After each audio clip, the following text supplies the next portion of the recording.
হাদি তো কোনো যুদ্ধ করতে গিয়ে মারা যান নাই, এখন কি হাদি শহীদি মর্যাদা পাবে?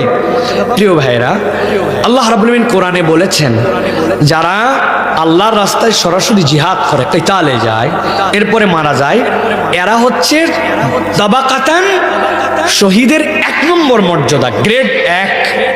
এটাই হচ্ছে প্রকৃত শহীদ, যেখান থেকে দরজা নির্ধারিত হয়। আল্লাহর জন্য যে ডাইরেক্ট জীবন দিয়ে দেয়, সামনাসামনি যুদ্ধ করে জীবন দিয়ে দিছে, ওই শাহাদতটা মর্যাদার দিক দিয়ে স্ট্যান্ডার্ড।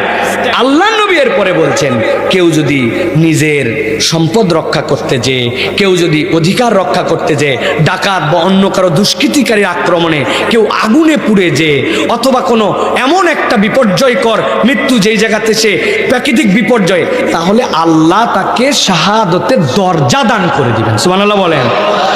কিন্তু ওইটা আলাদা আর এইটা আলাদা। সেই হিসাবে বলবো, সে তো যুদ্ধ করতে যায় নাই, কিন্তু ইনসাফের পক্ষে ছিল, দ্বীনের পক্ষে ছিল, আল্লাহ রাসূলের পক্ষে ছিল, কোরআনকে পছন্দ করত, হাফেজে কোরআন ছিল, কোরআনের সিনার মধ্যে কোরআন ছিল। এইগুলার কারণেই বিরোধীরা তাকে টার্গেট করে ফেলছে।